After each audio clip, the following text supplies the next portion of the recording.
Hello, today we are looking at the masses of atoms and molecules. Keep in mind that atoms are very small particles, and naturally so are molecules. We can assume that the mass of an atom is small, as is the mass of a molecule. Recall that in order to determine the mass of an atom, we only need to look at the periodic table. Let me remind you that for each chemical element, such as hydrogen, we can find numbers in the periodic table that relate to each element and are inside each cell occupied by that element. For example, we can see that for hydrogen, we can see the number 1, which corresponds to the concept of ordinal number, or calling it otherwise, atomic number, which shows respectively the number of protons, electrons, and the charge of the nucleus. Therefore, hydrogen will have 1 proton and 1 electron in its atom. In addition, from the periodic table, we can find that the mass of the hydrogen atom is indicated there. And in this case, I gave the rounded value of this figure that is equal to 1. This mass is called the relative atomic mass. But if we look closely at what exactly this value includes, then in relation to the position of the element by atomic mass, it will look like this. The relative atomic mass of an element, for example Y, is the ratio of the mass of one atom of a given element in relation to the mass of one atom of the element carbon, which has a mass of 12. This comparison is called relative to atomic mass. But why do they say relative? Because in this case we take and compare each element by its mass in relation to the selected atom of carbon-12, otherwise to the unit value of the universal value of the mass of the carbon atom 12. So agreed that it was possible to make such a calculation more convenient. Then it turns out that each chemical element has a relative atomic mass. Well, for example, for the element hydrogen, this value will be equal to rounded 1, and let's say the relative atomic mass of carbon itself, in this case, will be equal to 12. But if we look up in the periodic table, for example, the relative atomic mass of the element chlorine, we find a surprising thing, that the mass of this element, as given in the periodic table, is 35.453. The question arises, why the mass of the atom of this element, as incidentally, and most of the chemical elements of the Mendeleev table, is not an integer? Why are there more digits after the decimal point? It would seem that the mass of the proton is an integer, as well as the mass of the neutron, which make up the mass of any atom, since the mass of the electron is very small. The question then arises, why is the mass of each element is a fractional value?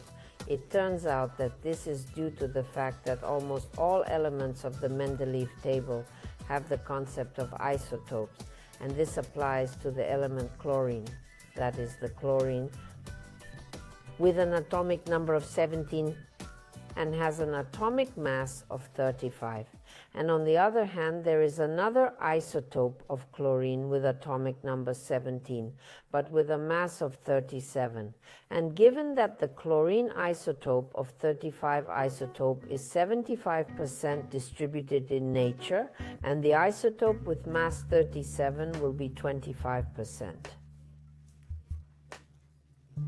And taking into account the content of these isotopes in nature, the mass of the chlorine atom turns out to be fractional, that is 35.453. In the periodic table, The atomic mass of any chemical element is usually not an exact whole number. This is due to the existence of isotopes, which are atoms of the same element but with different numbers of neutrons. Consequently, we use the concept of relative isotopic mass, which is the ratio between the mass of an isotope and a reference standard, to describe the atomic mass accurately of that isotope relative to the mass of 1/12 of the mass of a carbon atom. Therefore, there is a relationship of relative isotope mass with respect to the mass of the isotope taken in relation to 1/12 of the mass of the carbon isotope 12. Now recall that there is the concept of atomic number. It's also called sometimes the nucleus number. Why is the nucleus? It is because the majority of the atom's mass is composed of two particles, protons and neutrons, while electrons have a relatively small mass. This means that we can represent the mass of an atom by considering the mass of the nucleons. Nucleons are particles found within the nucleus and include both neutrons and protons. So when we refer to the mass of the nucleus or nucleons, we are essentially referring to the total sum of these particles. For instance, in the element hydrogen, which has an atomic number of 1, it also has a nucleon mass of 1. This means that it consists of 1 proton and does not have any neutrons in its nucleus, resulting in a total sum of 1. On the other hand, if we take oxygen as an example, it has an atomic number of 8 and a mass of 16. This indicates that it is composed of 8 protons along with additional neutrons, making the total sum 16. And neutrons, of which there will be 8, because 8 and 8 add up to create the mass of a nucleon. Therefore, there is also a concept of nucleon mass, that is, the mass of the particles of the nucleus. Once again, we emphasize that electrons are very small particles by weight, and therefore they are not included in the composition of the mass of the atom, expressed either as the relative atomic mass or as the mass of nucleons. And so it turns out that the mass of an atom is not such a simple quantity. You have to consider the mass of the atom, which you can find from the ordinal number and position in the Mendeleev mass table. From this number, you can roundedly find that it turns out the mass of a nucleon, but if you want to determine the relative atomic mass, then we take this value as relative to carbon. It turns out that the relative atomic mass is taken either decreasing to a whole number or increasing to a whole number. Well, if we want to determine the isotopic mass accordingly, we must take into account the presence of existing isotopes in nature.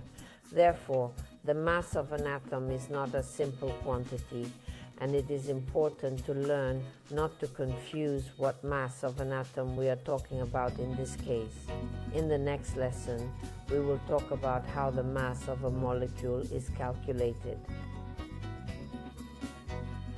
We will understand the difference between how mass is calculated in a compound made up of molecules, and we will also find out the difference between calculating mass for compounds made up of ions. Goodbye.